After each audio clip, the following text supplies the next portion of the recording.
So here we have the Dacia Sandero on a 19 plate. I'm going to start off by hopping inside the car and running through some controls first of all. Okay, now that we're inside the car, we're going to start with the dials. On the left-hand side, we have the rev counter, we have the speedometer in the middle, and on the right-hand side, the fuel gauge and total miles for this car, which is 7,073. If you press a button on the end of the right-hand stalk, you get various bits of trip computer and fuel economy information up there. Out onto the steering wheel, we have controls for your cruise control, and then into the center, the main touchscreen. So you can turn the system on and off from here. We can adjust the volume for the stereo. We have USB and auxiliary inputs for the stereo, which you'll see again in a moment. When it comes to the radio for this car, you can access your DAB, AM and FM radio up on here. Down the bottom here, we can go back to the home screen.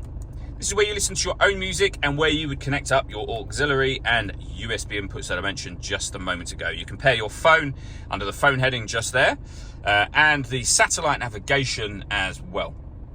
We've done a video showing how Dacia's sat-nav works, which you can find on our website and also on our YouTube channel as well. And you can see it's a nice clear color display. It's a very easy system to use actually. Below that, we have the air conditioning, so you can adjust the direction of the air, fan speed and temperature. You can bring in fresh air from outside the car or recirculate the air that's in it, which is a great way of heating up or cooling down the car quickly, depending on the temperature you set just here, of course. The air conditioning's on when that light shows, so off, back on again. And with our heated rear screen, same sort of thing, you have the light to let you know if it's on or off. This is where you actually turn your cruise control on or off in order that you're able to then use the steering wheel controls. We have two cup holders, a 12-volt charging socket, and then a 5-speed manual gearbox.